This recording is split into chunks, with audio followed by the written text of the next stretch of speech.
ഇപ്രാവശ്യവും ഞാൻ പരീക്ഷയ്ക്ക് തോറ്റടാ. ഇനിയും എന്നെക്കൊണ്ടൊന്നും ചെയ്യാൻ പറ്റുമെന്ന് തോന്നുന്നില്ല. അത്രയേ ഉള്ളോ? നീയും എൻ്റെ കൂടെ ട്യൂഷന് വാ, നിനക്കും നല്ല മാർക്ക് കിട്ടും. ഇല്ലടാ, എനിക്ക് കഴിയില്ല. ഞാൻ പിന്നെയും തോറ്റുപോയാലോ? ശരി, എന്നാൽ ഞാൻ നിനക്കൊരു കഥ പറഞ്ഞുതരാം. ഇപ്പോഴല്ല, വർഷം 2013. ഓട്ടോ ഡ്രൈവറായ ബിരുദധാരിയായ ഒരാളുണ്ടായിരുന്നു. ഹോട്ടൽ ക്ലീനിംഗ്, ബസ് കഡിലി, സെൻറ്ററിംഗ്, അങ്ങനെ 21 വയസ്സിനിടയിൽ അയാൾ ചെയ്യാത്ത ജോലികൾ ഒന്നുമില്ല.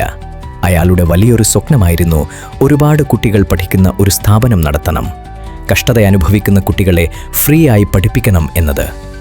സ്വപ്ന സാക്ഷാത്കാരം എന്ന രീതിയിൽ അങ്ങനെ അയാൾ ഒറ്റമുറിയിൽ ഒരു അക്കാദമി തൻ്റെ ജന്മനാടായ ആലനല്ലൂരിൽ തുടങ്ങി. ഓട്ടോക്കാരൻ നടത്തുന്ന സ്ഥാപനത്തിൽ പഠിപ്പിക്കാൻ മിക്ക വീട്ടുകാരും തയ്യാറായില്ല.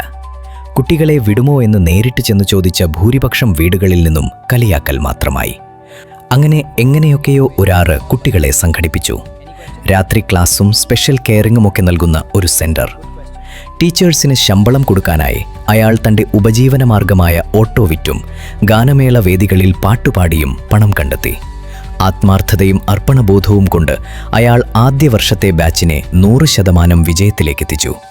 തൻ്റെ സ്ഥാപനത്തെ ജനങ്ങളിലേക്കെത്തിക്കാൻ അയാൾ തൻ്റെ ജന്മസിദ്ധമായ ചെറിയ കഴിവ് ഉപയോഗപ്പെടുത്തി പ്രമുഖ ചാനലുകളിൽ പരിപാടികൾ നടത്തുകയും കൂടെ തൻ്റെ സ്ഥാപനത്തെയും കുട്ടികളെയും കുറിച്ച് പറയുകയും ചെയ്തു.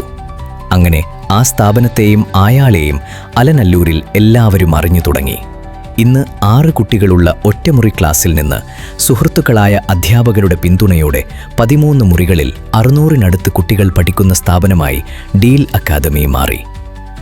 സമ്പൂർണ്ണ A+ റെക്കോർഡ്, നൈറ്റ് ക്ലാസും ഡേ ക്ലാസും ഉൾപ്പെടെ 24 മണിക്കൂറുമുള്ള പ്രവർത്തനം, 30-ലധികം അധ്യാപകർ, കുട്ടികളെ അച്ചടക്കവും സംസ്കാരവുമുള്ള വ്യക്തികളാക്കി മാറ്റുന്ന പഠന പാഠ്യേതര പ്രവർത്തനങ്ങൾ.